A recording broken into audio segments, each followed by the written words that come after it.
दादी जी तो टूर्नामेंट में भी साथ जाती है वोटिंग करने के लिए है ना। और टूर्नामेंट में भी नहीं हुआ मैं तेरे साथ चलूंगी, हाँ वहाँ पे तू सबको मारेगी यार। इंडिया कैंप में भी सिलेक्शन करवा के आई है दादी। बस जी या कोशिश करेगी ताकि जाएगी आगे। मैं बताती हूँ बिल्कुल जी बारे में। इनको बहुत ज्यादा बैक पेन है और फिर भी युवा के लिए भैंस बांध रखी है कि मेरी बेटी दूध पिए और अच्छी ताकत आएगी तो ताकत के मुक्के मारेगी तो सामने वाला प्रतिद्वंदी है वो ढेर हो जाएगा। और वो डॉक्टर की दवाई लेकर के भी काम करती रहती हैं कि मेरी बेटी को दूध मिले, अच्छे से उसके लिए बर्फियां उतार के मैं खिलाऊं, है ना। और मैं इसकी जो आज ये सफलता के जिस चरम पे खड़ी है इसका पूरा का पूरा योगदान इसके पापा को देना चाहूँगा, हमारे चाचा मुकेश जी को देना चाहूँगा। क्योंकि नहीं बताया तो वो जो क्लियर बात वो ये थी कि दादी जी ने भी मना कर दिया था। और मम्मी का तो देखो बच्चा हो चाहे बच्ची हो एक अलग ही रहता है व्यवहार उनका, उनके साथ एक अपनत्व की भावना रहती है। तो हमारी दादी जी ने बोला कि अभी बेटी बहुत छोटी है और बॉक्सिंग में लग जाएगी इसके, कहाँ पीछे पड़े हुए हो। तो इसने कहा कि अगर इसको अभी से तैयार करेंगे तो ये जब एक्चुअल इसका खेलने का टाइम आएगा तो ये वहाँ से अपना जो है प्रतिभा है अपनी, अपना खेल है, खेल प्रदर्शन है, उसको ये सही दे पाएगी। और आज युवा ने बिल्कुल अपने पापा की उस बात को साकार किया। और आरपीएस स्कूल कोसड़ी का सहयोग और चेयरमैन श्री भगवान जी का सहयोग, सबका उसी के उससे हम ये युवा मेडल लेके आए। तो अभी युवा है वो कह रही थी कि स्कूल वाले फीस भी नहीं लेते इसकी। स्कूल वाले कोई फीस नहीं लेते जी, कोई फीस नहीं लेते, एक्स्ट्रा कोचिंग भी देते हैं, खेल में भी प्रोत्साहन करते हैं। मनो को छोटी सी जान लगी थी, मैडम ने अपनी बेटी की तरह रखी। मैडम ने बहुत कुछ करो सकी खाती। तीसरी बात या खान प्यान हम कसर नहीं छोड़ा इसने, या नु कह देगी मनिया चीज जाकर हमने मंडी में फेर जाना पड़ो ले आने पड़े, खान हम कसर छोटा कर। आप दादी है? मैं दादी। दादी का इतना प्यार तो बनता हो। हाँ, और बेटा या मेडल जाए से महाराज जी में बहुत खुशी हुई। सपनों के लिए जगना ही पड़ेगा। जब नींद आनी बंद हो जाएगी ना तो आपका सिलेक्शन निश्चित हो जाएगा। स्टार्टिंग में आई थी तब बेचारी छोटी सी, शुरू में फाइट करवाई तो रोने लग गई थी कि बस, फिर घर पे रह गई। फिर घर वालों ने बोला नहीं बेटा तेरे को तो बॉक्सिंग करनी ही पड़ेगी जी, है ना। फिर ईवा के पापा ने बोला नहीं बेटा करनी है। अच्छा, और भी कुछ बोलना चाहती हैं और कुछ कोई कमी रहेगी उनकी? नमस्कार, आप देख रहे हैं स्टेट न्यूज हरियाणा और मैं हूं अमित अमन। अभी मौजूद हैं कोसली इलाके के गांव नांगल पठानी के अंदर और यहाँ पे एक जो लड़की है, जो गुड़िया है, वो यहाँ पे खड़ी है जो कि फिलहाल अभी खेलो इंडिया यूथ गेम्स हुए थे उसके अंदर इसने ब्रॉन्ज मेडल है वो लिया है। और साथ में ही जो उसका परिवार है वो पूरा यहाँ पे खड़ा हुआ है, साथ में जो कोच हैं वो भी उनके यहीं पे मौजूद है। चलिए इस परिवार से, गुड़िया से हम बात कर लेते हैं। गुड़िया आप बताइए नाम क्या है सबसे पहले? ईवा यादव। ईवा, आप ये बताएं जो गेम्स हुए वहां पे और उनके अंदर आपने जो परफॉर्मेंस दी है इसका श्रेय किसको देना चाहते हैं? मेरी कोच को, ममता मैम को, स्कूल वालों को, उन्होंने बहुत सपोर्ट किया है मेरे को, मेरे घर वालों को, मम्मी पापा को, दादा दादी को, ताई जी ताऊ को, सभी को। बिल्कुल। कोच ने कैसे क्या सपोर्ट किया आपको? मतलब एक्स्ट्रा ट्रेनिंग करवाती थी, जैसे कि हमें 2 टाइम ट्रेनिंग होती है लेकिन तीसरे टाइम भी हमें दोपहर में करवाती थी। जब छुट्टी होती संडे को कोई रेस्ट नहीं मिलता था, एक्स्ट्रा ट्रेनिंग होती थी हमारी। और भी हमारे साथ जब टूर्नामेंट में ड्यूटी नहीं लगती तब भी हमारे साथ जाती ताकि हम अच्छा खेल पाए जी। और भी हमें बहुत सपोर्ट किया है मैम ने, मेंटली फिजिकली हमें स्ट्रॉन्ग बनाया है। मैं आरपीएस स्कूल कोसली में पढ़ती हूँ, वहाँ पे भी मेरे को आर्थिक रूप से सपोर्ट किया स्कूल वालों ने। चेयरपर्सन सर ने भी समय समय पे आके मोटिवेटेड किया है हमें, और भी बहुत सारे हेल्प किया स्कूल वालों ने यहाँ तक पहुँचने में जी। बिल्कुल। तो अभी अगर आपके भविष्य की बात करें तो कहाँ देख पा रहे हैं आप? ओलंपिक्स में। ओलंपिक्स में देख 2036 का जो ओलंपिक्स आएगा इंडिया में जो होगा उसमें इंडिया को इंडिया के अंदर रिप्रेजेंट करना है। बिल्कुल। लेकिन जब घर पे स्पोर्ट होता है आपके लिए तो वो किस प्रकार से होता है? बहुत सपोर्ट होता है। जैसे कि ट्रेनिंग से आई हूँ तो कोई कुछ काम नहीं करने देते, सिर्फ खा और ट्रेनिंग कर अपनी। और भी बहुत सपोर्ट करते घर वाले, किसी चीज़ की कमी नहीं होने देते। फ्रूट्स वगैरह खत्म होने से पहले आ जाते हैं और बहुत तरह से सपोर्ट करते हैं। अच्छा, और भी कुछ बोलना चाहती हैं और कुछ कोई कमी रहेगी उनकी? नहीं बस। तो अपने माता पिता को क्या कह रहे थे? सनी का मैडम वो देख ले जाने लगी। जी अभी आता हूँ मैं आपके पास कह रहा हूँ जी। बस घर वाले ऐसे सपोर्ट करते रहेंगे तो ओलंपिक्स खेल जाऊंगी। जैसे स्पोर्ट चलता रहेगा तो हो जाएगा। चलिए, जो ईवा की कोच हैं वो हमारे साथ मौजूद है। मैम आप बताएं, कब से आप ईवा को सिखा रहे हैं? ये मेरे पास में मैं लगभग 10 साल की थी तब आई थी। और स्टार्टिंग में आई थी तब बेचारी छोटी सी शुरू में फाइट करवाई तो रोने लग गई थी कि बस, फिर घर पे रह गई। फिर घर वालों ने बोला नहीं नहीं बेटा तेरे को तो बॉक्सिंग करनी ही पड़ेगी, जी है ना। फिर ईवा के पापा ने बोला नहीं बेटा करनी है। तो डेली रूटीन में जाने लगी, बीच में गैप दे दिया था, फिर दोबारा से रूटीन में, तब से मेरे साथ में रूटीन में ही जा रही है। जी। और अकेले से तो जी कुछ नहीं होता, पेरेंट्स का सहयोग है और कोच का भी उतना ही योगदान होता है और बच्चे का भी उतना ही मन होना चाहिए गेम करने का, तभी मेडल आते हैं। अकेले कोच से भी कुछ नहीं होता, अकेले बच्चा भी कुछ नहीं कर सकता, और पेरेंट्स का सहयोग नहीं हो, डाइट पूरी नहीं हो तो भी मेडल नहीं आते हैं। सभी का मिलके मेडल आया है, ये सभी के योगदान से ये मेडल है। अच्छा, जो पेरेंट्स है वो कैसे साथ दे सकते हैं, क्या क्या करना चाहिए पेरेंट्स को? पेरेंट्स बच्चे को हेल्प करते हैं डाइट में, उसको पूरा रेस्ट देना, बाई चांस बीच में इंजरी आ जाती है डॉक्टर के पास लेके जाना और उसको अच्छे से दिखाना, रेस्ट देना, जी। ये सब चीजें पेरेंट्स करते हैं। और ईवा के मम्मी पापा ने पूरा सहयोग किया है। बीच बीच में इंजरीज भी आई हैं और उसको डॉक्टर के दिखा के लेके आना, सारा सहयोग इनका रहा है। और इनके पापा हर टूर्नामेंट में भी साथ जाते हैं, जी। कि भाई इतना डेडिकेशन उनका है। हाँ, हर टूर्नामेंट में जाते हैं साथ में। और अभी खेलो इंडिया में, ये बिहार में हो रही थी, वहाँ पे भी ईवा के पापा साथ गए थे। जी बिल्कुल। तो अब आपसे मैं पूछूं तो आप ईवा का जो फ्यूचर है वो कहाँ देख रही? ईवा का फ्यूचर जैसे ये कह रही है कि मैंने ओलंपिक में पार्टिसिपेट करना है 2036 में, तो मैं तो ये कहती हूँ कि बेटा हम मेहनत करवाएंगे और मेहनत हमें कहाँ लेके जाती है ये समय बताएगा। हाँ, आगे हमारी मेहनत किस लेवल की है ये डिसाइड होगा कि हम कहाँ compete कर पाएंगे। और तू ओलंपिक लेवल की अगर मेहनत करेगी तो हर जगह तेरा सिलेक्शन होता चला जाएगा। सपनों के लिए जगना ही पड़ेगा। जब नींद आनी बंद हो जाएगी ना तो आपका सिलेक्शन निश्चित हो जाएगा। बिल्कुल, बहुत बड़ी बात आपने कही। चलिए, जो ईवा की माँ है उनसे भी बात कर लेते हैं। आप पापा बोलते हैं, नहीं उधर भी कर लेंगे। आप माँ आप है ना। अच्छा, आप ये बताएं कि ये जो गेम है, इसका जो स्पोर्ट्स है, ये तो लड़कों वाला स्पोर्ट्स बोलते हैं पहले तो। अपने अगर लोकेलिटी की बात करें, देहात की बात करें, तो उसमें भेजते समय आपके मन में कोई कंफ्यूजन नहीं होता कभी? ना जी, पापा ने भेज दी यार। अच्छा, इनके पापा जी ने भेज दी थी। अच्छा, अब अगर बात करें, ईवा ने जो मेडल जीता है, इसके लिए अपनी बेटी को क्या कहना चाहती हूँ? बहुत बढ़िया लियो से, बहुत बढ़िया। आगे कहाँ देख रहे हैं? बस जी, या कोशिश करेगी तो आगे जाएगी। आगे मैं बताती हूँ बिल्कुल जी बारे में।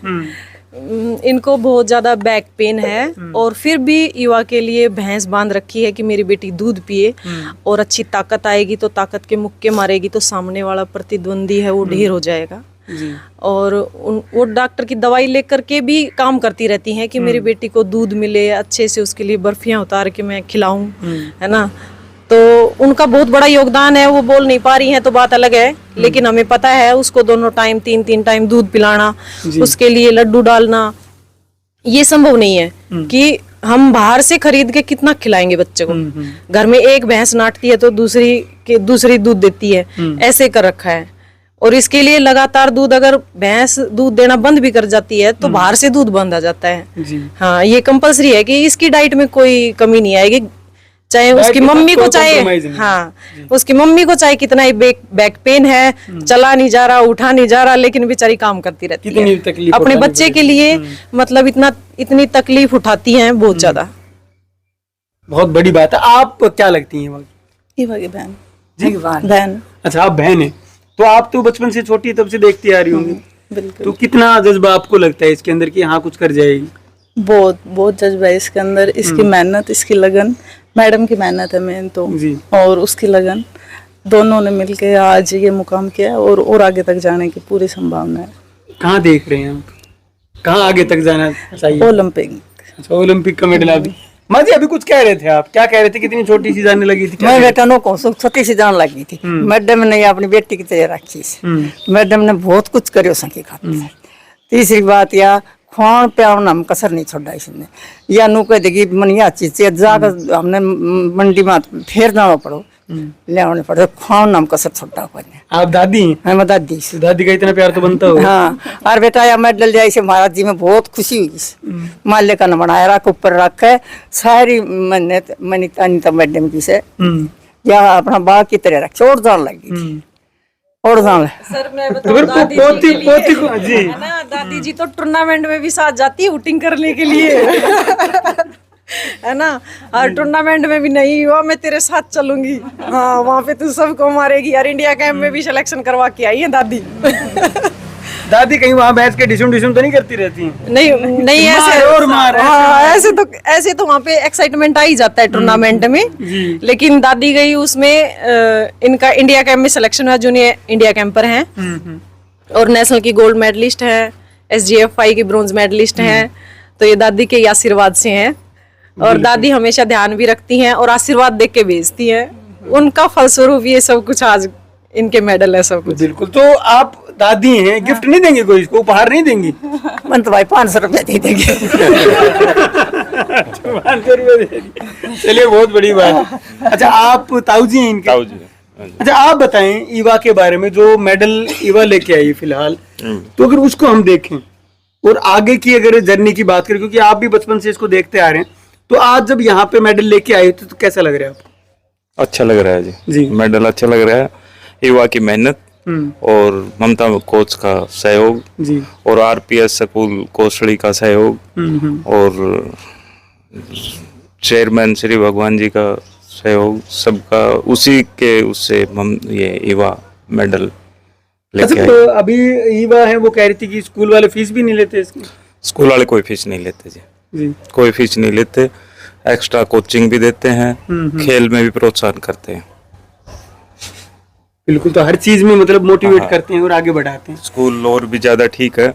मेरा बेटा भी यहाँ से नॉर्मल था और अभी वो IIT कुरुक्षेत्र से वो कर रहा है, वो भी नॉर्मल था, लेकिन स्कूल मेहनत बहुत करता है, ज्यादा मेहनत। पढ़ाई के मामले में भी कम नहीं है स्कूल। बिल्कुल। खेलों के मामले में भी स्कूल ठीक है, पढ़ाई के मामले में भी काफी आगे है स्कूल। तो एक्साइटमेंट तो आपके अंदर भी बन जाती है जब युवा ऐसे काम करती है तो? युवा बहुत बढ़िया वो कर रही है जी। युवा का एक ही लक्ष्य है, जी ओलंपिक मेडल, ओलंपिक में मेडल लाना। मेडल लेना। तो उसके लिए तो आपको तैयार भी तो कर रहे हैं। तैयार है जी, युवा तैयार है। बहुत बड़ी बात है। सर आप बताएं, आपने भी युवा को देखा ही होगा बचपन से, आप भी देख पा रहे हैं इसको, तो क्या लगता है युवा के अंदर वो जज्बा जो है वो कैसा है? अमित जी, सबसे पहले तो एक बात तय हो जाती है कि हमारे जो सूखाग्रस्त एरिया बोला जाता है इसको खेलों के मामले में, सूखाग्रस्त एरिया के बच्चे मेडल लेके आ रहे हैं, वो भी नेशनल लेवल खेलो इंडिया जैसी स्कीम में। तो कहीं ना कहीं ये कोच की, बच्चे की, परिवार की और आसपास में जो भी, जैसे मैं भी व्यक्तिगत रूप से युवा के साथ प्रैक्टिस में काफ़ी मदद करता रहता हूँ, तो ये पूरा का पूरा एक सामूहिक योगदान है जो बच्चे यहाँ से निकल के और राष्ट्रीय स्तर पर पदक लेके आते हैं। दूसरा, युवा की एक अलग से चीज बेनिफिट इसको ये है कि कम उम्र में इसने बॉक्सिंग शुरू की और मैं इसकी जो आज ये सफलता के जिस चरम पे खड़ी है, इसका पूरा का पूरा योगदान इसके पापा को देना चाहूँगा, हमारे चाचा मुकेश जी को देना चाहूँगा। क्योंकि नहीं बताया तो वो जो क्लियर बात वो ये थी कि दादी जी ने भी मना कर दिया था और मम्मी का तो देखो बच्चा हो चाहे बच्ची हो, एक अलग ही रहता है व्यवहार उनका, उनके साथ एक अपनत्व की भावना रहती है। तो हमारी दादी जी ने बोला कि अभी बेटी बहुत छोटी है और बॉक्सिंग में लग जाएगी, इसके कहाँ पीछे पड़े हुए हो। तो इसने कहा कि अगर इसको अभी से तैयार करेंगे तो ये जब एक्चुअल इसका खेलने का टाइम आएगा तो ये वहाँ से अपना जो है प्रतिभा है अपनी, अपना खेल है, खेल प्रदर्शन है, उसको ये सही दे पाएगी। और आज युवा ने बिल्कुल अपने पापा की उस बात को साकार किया कि जब ये अपने लेवल पे पहुंची तो इसने कम्पीट नहीं किया, दूसरे बच्चों ने, जैसे हम भिवानी कहें, हिसार कहें, रोहतक कहें, झज्जर कहें, उन बच्चों को compete करना पड़ा युवा के साथ फाइट करने के लिए। मैंने अनेकों ऐसी फाइट देखी युवा की कि ये लगा ही नहीं कि युवा अहिरवाल या हमारे सूखाग्रस्त क्षेत्र में जहाँ खेल सुविधाओं के नाम पे कुछ होता ही नहीं, ऐसे क्षेत्र से आती है, बल्कि ऐसे लगता था भिवानी हिसार की लड़की से हमारे एरिया की लड़कियां आपस में compete कर रही है। तो मैंने युवा को शुरू से ही एक उच्च लेवल की खिलाड़ी माना है। इसकी कुछ टेक्निक्स थी, उस पे भी कोच ममता जी के से विचार विमर्श करते थे। और युवा की एक बहन है जो अभी BDS में रोहतक, उससे भी कंसल्ट करते रहते थे। तो प्रैक्टिस है, तो प्रैक्टिस प्लस कोच का मार्गदर्शन और एक पारिवारिक सामंजस्य, इन सब ने मिलकर के युवा को इस चरम तक पहुंचाया। और जब ये सारी चीजें एक साथ मिल जाती हैं तो कोई नहीं रोक सकता। ओलंपिक हो, वर्ल्ड चैंपियनशिप हो, मतलब ये अपना प्रदर्शन निखारेगी और इसका जो प्रदर्शन निखरेगा तो निश्चित रूप से सफलता के स्वर्णिम चरम पे जाएगी। बिल्कुल। जो युवा के पिताजी वो कहाँ हैं? अभी गए हुए हैं, किसी काम से, जरूरी काम से बाहर गए हुए हैं, हमारे बीच में नहीं है। और उन्होंने यही बोला है कि आप ने जो काम किया, युवा ने जो सफलताएं हासिल की, उसमें पूरे परिवार का, इनकी कोच का, इनके स्कूल का बहुत बड़ा योगदान है। और हम चाहते हैं कि युवा इसी तरह मेहनत करे और पापा के, मम्मी के, दादी के, अपने कोच के सपनों को साकार करे। हमें भी बड़ी खुशी मिलती है कि हमारे बीच से बच्चे निकलने लगे हैं। और मैंने तो पहले भी बताया था कि केवल नज़रअंदाजी करने से हमारा क्षेत्र खेल में पीछे रह गया, अन्यथा प्रतिभाओं की यहाँ कमी नहीं है। लेकिन अब भी शायद ज्यादा कुछ हो नहीं पा रहा, अगर स्पोर्ट्स सुविधाओं की बात करें। नहीं, अभी हो नहीं पा रहा ये नहीं कह सकते, क्योंकि सरकार के भी अपने कुछ नियम उपनियम रहते हैं। और पहले से अच्छी व्यवस्थाएं सरकार द्वारा की गई, बिल्कुल बढ़ी हुई हैं। खेलो इंडिया स्कीम के माध्यम से मेरे जो नजरिए में है तो 3 बच्चियां हमारी यहाँ से सेलेक्ट होकर के आज उन चीजों का, उन सुविधाओं का लाभ ले रही हैं और निश्चित रूप से युवा को वो लाभ मिलेंगे। तो जैसा आप देख पाए कि एक गुड़िया जिसका नाम ईवा है, वो बेटी, उसके पीछे कितने लोग खड़े हुए हैं जब वो इस मुकाम पर पहुंच रही है। अगर सबसे पहली बात की जाए तो उनकी जो कोच, जो कि एक बचपन से ही उनको सिखाने लगी थी, और सबसे बड़ी बात जो उनके पिता की कि घर पे मना करने देने के बाद भी उन्होंने ये स्टेप लिया कि ईवा को बॉक्सिंग छोटी उम्र में ही शुरू करवा देनी है। और उसके बाद कोच ने जो साथ दिया, और उसके साथ साथ अगर आरपीएस स्कूल की बात करें तो आरपीएस स्कूल ईवा से बकायदा फीस तक भी नहीं ले रहा है। और समय समय पे जो मोटिवेट हैं वो इसको करते रहते। तो कितने लोग, या पूरी फैमिली की बात कर लें, चाहे दादी की बात कर लें या परिवार में किसी भी सदस्य की बात कर लें, जो आज इसका साथ दे रहे हैं। और सभी चाहते हैं कि ईवा एक दिन ओलंपिक्स में भी मेडल लेकर के आए। नमस्कार, धन्यवाद, जय हिंद, जय भारत।